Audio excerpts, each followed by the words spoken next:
Hello, नमस्ते, प्रणाम। आप सब कैसे हैं? मैं आशा करती हूँ कि आप लोग अच्छे होंगे। मैं शिव भक्त उर्मिला देवी अपने यूट्यूब चैनल में आप सभी का स्वागत करती हूँ और करती ही रहूँगी। फिर से मैं शिव भजन गीत गाने जा रही हूँ। पसंद आए तो शेयर जरूर कीजिएगा और कमेंट में जरूर बताइए मेरे गीत आप लोग कैसा लगा प्लीज़। भंगिया धतूरवा के लावनी हो सनवा बाबा डमरुआ वाला ना।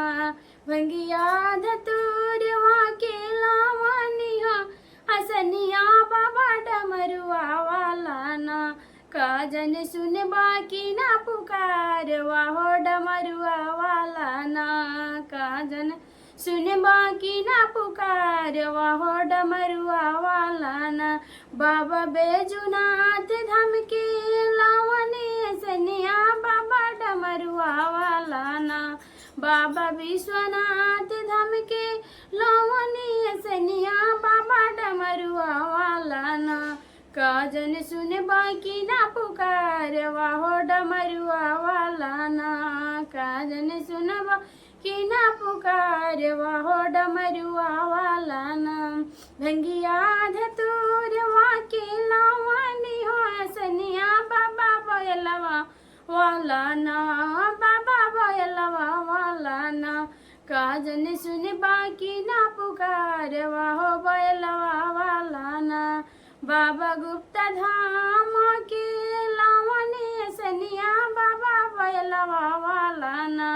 बाबा गुप्ता धाम के लावनी सनिया बाबा डमरुआ वाला ना।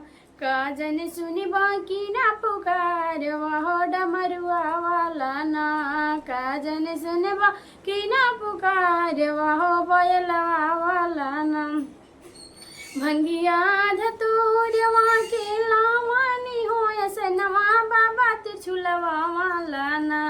बाबा विश्वनाथ धाम के लावनी सनिया बाबा त्रिशूलवा वाला ना।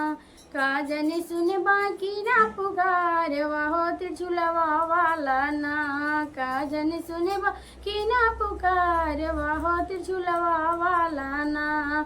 बाबा विश्वनाथ धाम के लावनी सनिया बाबा नगवा वाला ना।